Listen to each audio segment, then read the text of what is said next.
నమస్తే BCN news కి స్వాగతం. నా పేరు నీలిమ. ముందుగా ముఖ్యాంశాలు. పురంధేశ్వరి సీఎం రమేష్లను కాదని వర్మకు కేంద్ర మంత్రి పదవి. నర్సాపురం బీజేపీ కార్యకర్తల్లో పెళ్లుబికిన ఆనందం. 12న ముఖ్యమంత్రిగా నారా చంద్రబాబు ప్రమాణ స్వీకారం. గన్నవరంలో పూజలు నిర్వహించిన పిఠాపురం మాజీ ఎమ్మెల్యే వర్మ.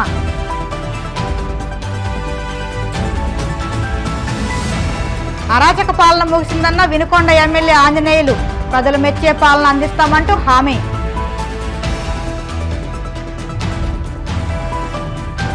అమరావతి ప్రాంతంలో సెంటు స్థలాల స్తూపం ధ్వంసం. ఆగ్రహం వ్యక్తం చేస్తున్న వైసీపీ నాయకులు, కార్యకర్తలు. ఏపీ నుంచి బీజేపీ తరపున గెలిచిన ముగ్గురిలో నర్సాపురం ఎంపీ భూపతిరాజు శ్రీనివాస వర్మకు కేంద్ర కేబినెట్లో చోటు దక్కబోతుంది. అసలు ఆయన పేరు ఉంటుందని ఎవరూ అంచనా వేయలేకపోయారు. దశాబ్దాలుగా బీజేపీలో ఉంటున్నప్పటికీ ఆయన గతంలో అనుభవించిన కీలక పదవి భీమవరం వార్డు కౌన్సిలర్ మాత్రమే. అయితే ఆయనకు అనూహ్యంగా నర్సాపురం ఎంపీ టిక్కెట్ దక్కడం, గెలవడం అయిపోయాయి. ఆ సీటు కోసం రఘురామకృష్ణరాజు చేయని ప్రయత్నాలు లేవు. అయినా శ్రీనివాస వర్మనే సీటు వరించింది. ఏపీ నుంచి బీజేపీ కోటాలో పురంధేశ్వరి లేదా సీఎం రమేష్కే ఎక్కువ ఛాన్స్ ఉందనుకున్నారు. పురంధేశ్వరి 10 ఏళ్లు కేంద్ర మంత్రిగా కూడా పనిచేశారు. సీఎం రమేష్ బీజేపీ అగ్రనేతలకు సన్నిహితుడు. అయినా వీరిద్దరిని కాదని వర్మకు అవకాశం ఇచ్చారు. ఇదిలా ఉంటే టీడీపీ కోట నుంచి రామ్మోహన్ నాయుడు, పెమ్మసాని మంత్రులుగా బాధ్యతలు తీసుకుంటున్నారు. ఇక తెలంగాణ నుంచి బండి సంజయ్, కిషన్ రెడ్డిలను కేబినెట్లకు తీసుకుంటున్నారు. దీంతో తెలుగు రాష్ట్రాలకు మహర్దశ పట్టిందని తెలుస్తుంది.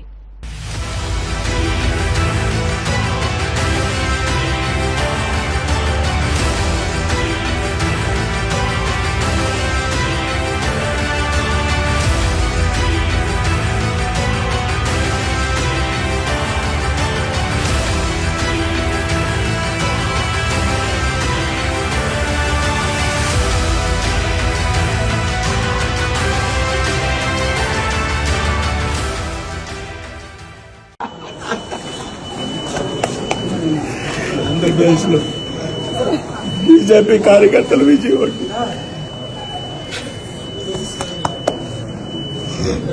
ఒళ్ళు దగ్గర పెట్టుకుంటాను సార్. దాన్ని గైడ్ చేయండి అంతా. వాళ్ళు ఏ పొరపాటు జరిగిన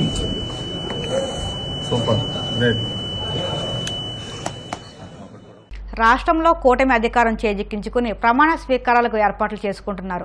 ఇదిలా ఉంటే పిఠాపురం నియోజకవర్గంలో మాత్రం తెలుగుదేశం, జనసేన పార్టీల మధ్య ఆధిపత్య పోరు కొనసాగుతుంది. నియోజకవర్గంలోని గొల్లప్రోలు మండలం వన్నెపూడిలో మొన్న వర్మపై జరిగిన రాళ్లదాడి ఘటన సద్దుమణగకు ముందే ఇప్పుడు అదే మండలంలోని తాటిపర్తిలో ఆ రెండు పార్టీల కార్యకర్తల మధ్య వివాదం చెలరేగింది. తాటిపత్తిలో అపర్ణాదేవి ఆలయంలో పెత్తనం కోసం జనసేన, తెలుగుదేశం పార్టీలకు చెందిన కార్యకర్తల మధ్య వివాదం చోటు చేసుకుంది. ఆలయం గత పాలకవర్గం సభ్యులు దేవస్థానం తాళాలను జనసేన కార్యకర్తలకు అప్పగించారు. దీనిని తెలుగుదేశం పార్టీ కార్యకర్తలు వ్యతిరేకించారు. పోలీసులు రంగప్రవేశం చేయడంతో వివాదం సద్దుమణిగింది. జనసేన, తెలుగుదేశం పార్టీల కార్యకర్తల మధ్య సమన్వయం లేకపోవడమే ఈ వివాదాలకు కారణమని తెలుస్తుంది.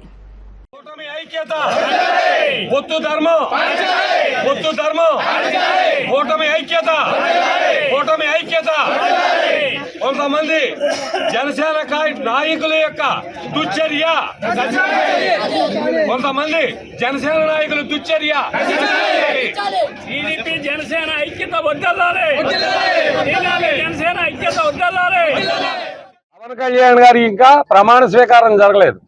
పార్టీ అధికారికంగా ప్రమాణ స్వీకారం చేయకుండానే గుళ్ళు కోసం దెబ్బలాడుకునేటువంటి దుర్భిక్షమైనటువంటి పరిస్థితి ఈ యొక్క మండలంలో, ఈ తాటిపత్తి గ్రామంలో వచ్చిందని సవినయంగా మీకు నియోజకవర్గ ప్రజలందరికీ కూడా సవినయంగా తెలియజేస్తూ ఉన్నాం. మన వర్మ గారి మీద రాత్రి వనుపూడిలో జరిగినటువంటి దాడి కూడా ఇదే విధంగా జనసేనలో కొంతమంది వ్యక్తులు కలిసి ఇందులోనే గ్రూపుల కింద చేరి ఈ విధంగా కష్టపడి పనిచేసినటువంటి వాళ్ళ మీద తెరబడ్డం, వాళ్ళని కొట్టడం, వాళ్ళ యొక్క దుశ్చర్య దమనకాండని అంతా కూడా చూస్తూ ఉన్నారు. దాన్ని అదే వర్మ గారు వారు అద్దాల బద్దలకొట్టి, ఇటుబేళ్లతోటి బద్దలకొట్టినటువంటి దుశ్చర్య వనుపూడి గ్రామంలో, అదే మా గ్రామంలో కూడా అనేకమైనటువంటి కార్యక్రమాలు, దుశ్చర్యలు జరిగాయి. ఇప్పుడు ఇదే పొద్దుట ఇక్కడ కూర్చుని కమిటీ తాళాలు ఇస్తున్నారని నిన్న చెప్పడం జరిగింది. దానికి ఏ విధంగా జరుగుతుంది, ఏం చేద్దామని మేము ఇక్కడ సామరస్యంగా శాంతిపూర్వకం కొట్టడం జరిగింది. అందుచేత ఏలినటువంటి వారు తక్షణం ఆ తాళాలు ఒకళ్ళ అధీనంలో కాకుండా ఈ గ్రామ కమిటీ తేల్చుకుని పెద్దల సమక్షంలో వాళ్ళొక 10 మంది వీళ్ళు 10 మంది చేసుకుని, ఎందుచేతంటే మేము ఉమ్మడిగా పనిచేసాం. మేము జనసేన పవన్ కళ్యాణ్కి 150% ఓట్లు వేసాం. ఈవేళ మమ్మల్ని కాదని చేసేది ఏమీ ఉండకూడదు. ఎందుచేతంటే ఏ కార్యక్రమం అయినా మమ్మల్ని వాళ్ళు గౌరవించవలసిన అవసరం ఉంది, మేము వాళ్ళతో తెలియపరచవలసిన అవసరం ఉంది. అందుచేత ఈ దుశ్చర్యని, దమనకాండని ఈ విధంగా జరిగింది కనుక ఇది మేము ప్రభుత్వం వారి దృష్టికి, ప్రజల దృష్టికి కూడా తీసుకెళ్ళడం జరుగుతుంది. అంతవరకు కూడా ప్రభుత్వం వారి అధీనంలో కానీ, ఇక్కడ ఉన్నటువంటి గ్రామ పెద్దలు ఎవరైనా ఏ పురోహితుడి యొక్క ఆ ఆధ్వర్యంలో ఉన్నా మాకేం అభ్యంతరం లేదు. ఎస్ఐ గారి ఆధ్వర్యంలో స్టేషన్లో ఉండేవాడి తేడాలు అవి తేలిన తర్వాత అప్పుడు ద్వారం ఓపెన్ చేయడం, అప్పుడు కార్యక్రమాలు జరగడం జరుగుతుంది. రాష్ట్ర ముఖ్యమంత్రిగా నారా చంద్రబాబు నాయుడు ఈ నెల 12న ప్రమాణ స్వీకారం చేయనున్నారు. కృష్ణా జిల్లా గన్నవరం ప్రాంతంలో ప్రమాణ స్వీకారోత్సవానికి ఇప్పటికే ఏర్పాట్లు ముమ్మరంగా సాగుతున్నాయి. ఈ ప్రమాణ స్వీకార ఏర్పాట్లలో భాగంగా అక్కడి ప్రాంగణంలో జరిగిన భూమి పూజ కార్యక్రమంలో తెలుగుదేశం పార్టీ రాష్ట్ర అధికార ప్రతినిధి పిఠాపురం మాజీ ఎమ్మెల్యే వర్మ పాల్గొని పూజా కార్యక్రమం నిర్వహించారు.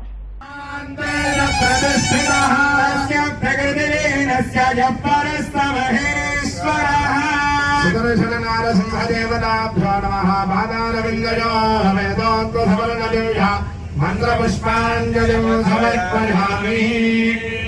అందరూ కూడా నిల్చున్న చోటే ప్రదక్షిణాలు చేయండి 3 సార్లు. అన్యథా శరణం నాస్తి త్వమేవ శరణో మమ. తస్మాత్ కారుణ్య భావేన రక్ష రక్ష సుదర్శన. అందరూ కూడా చెప్పండమ్మా, రక్ష రక్ష రక్ష.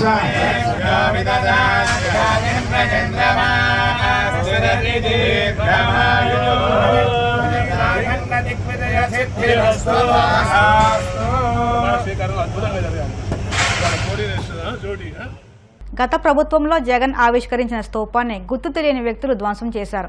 అమరావతి ప్రాంతంలో జగన్ పేదలకు సెంటు స్థలాలను కేటాయిస్తూ స్తూపాన్ని ఆవిష్కరించారు. ఆ సమయంలో కృష్ణయ్యపాలెం శివారులో శంకుస్థాపన చేసి నమూనా ఇంటితో పాటు స్తూపాన్ని ఏర్పాటు చేశారు. అయితే కొందరు గుర్తు తెలియని వ్యక్తులు ఏర్పాటు చేసిన స్తూపాన్ని, శిలాఫలకాన్ని జేసీబీతో ధ్వంసం చేసినట్టు తెలుస్తుంది. ఈ విషయం ఆలస్యంగా వెలుగులోకి వచ్చింది. ఈ ఘటనపై వైసీపీ నాయకులు తీవ్ర స్థాయిలో మండిపడుతున్నారు.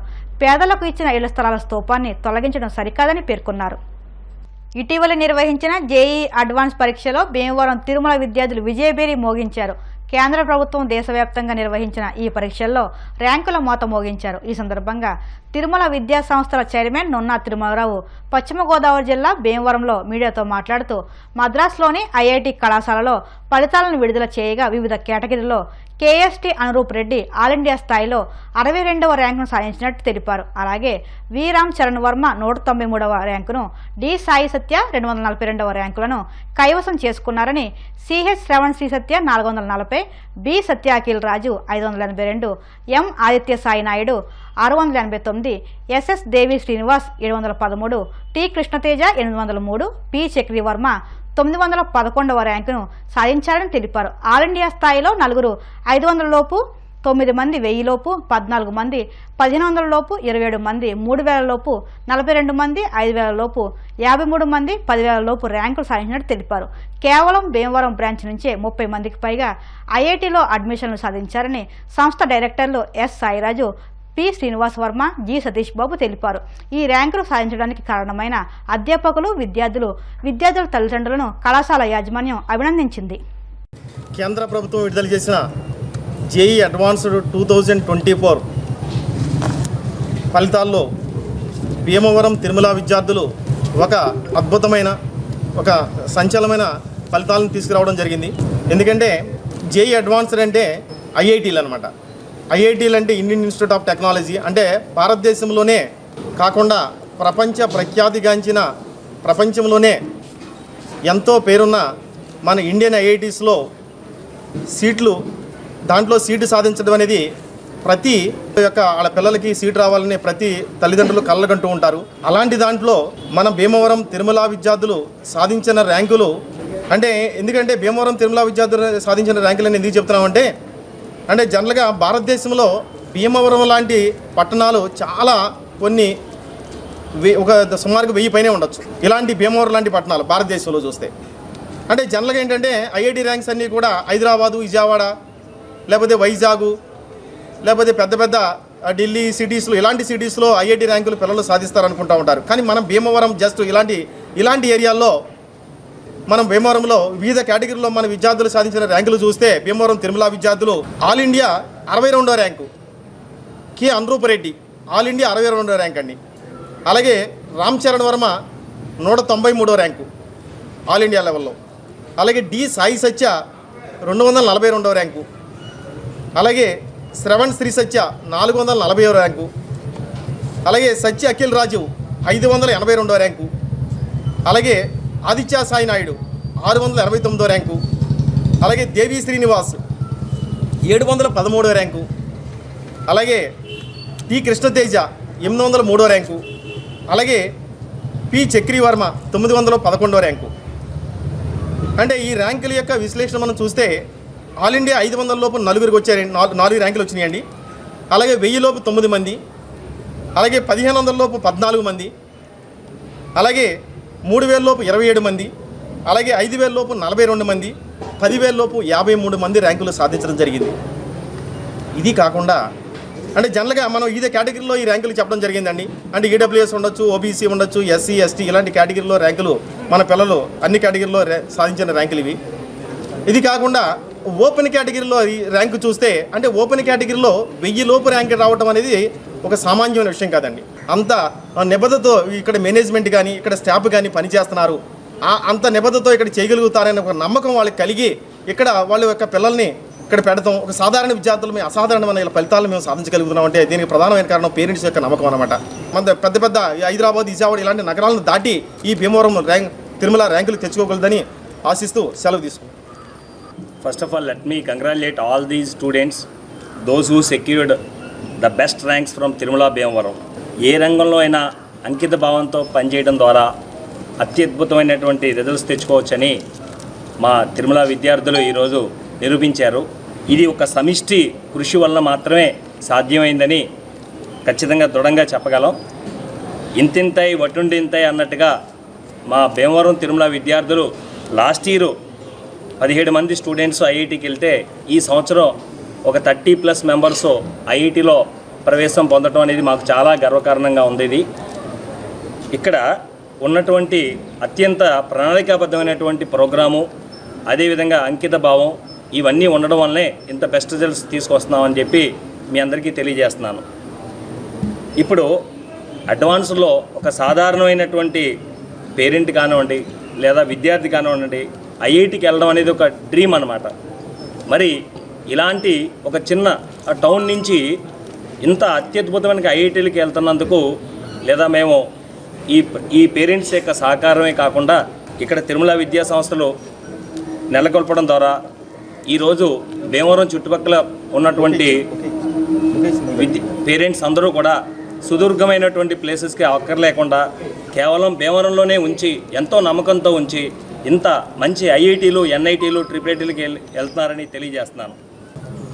నేను ఫస్ట్ తిరుమలలో జాయిన్ అయ్యేంత వరకు ఒక యావరేజ్ స్టూడెంట్ని, కానీ ఇక్కడ జాయిన్ అయ్యాక టీచర్ హెల్ప్ తీసుకుని వాళ్ళ గైడెన్స్ ఫాలో అవుతా ఒక మంచి ర్యాంక్ సాధించాను. ఈరోజు నేను టాప్ ఐఐటీస్లో సిఎస్సి జాయిన్ అవబోతున్నాను. ఆల్ ఇండియా 62 ర్యాంక్ వచ్చింది నాకు. ఇదంతా మా టీచర్స్ గైడెన్స్తోనే సాధ్యమైంది. హైదరాబాద్ పరిధిలోని నాంపల్లి ఎగ్జిబిషన్ మైదానంలో జరుగుతున్న చేప ప్రసాదం పంపిణీలో విషాదం చోటు చేసుకుంది. క్యూ లైన్లో నిలబడ్డ ఓ వ్యక్తి తోపులాటలో సొమ్మసిల్లి పడిపోయాడు. వెంటనే అక్కడి వారు ఆసుపత్రికి తరలించారు. కాగా ఆసుపత్రిలో చికిత్స పొందుతూ మృతి చెందాడు.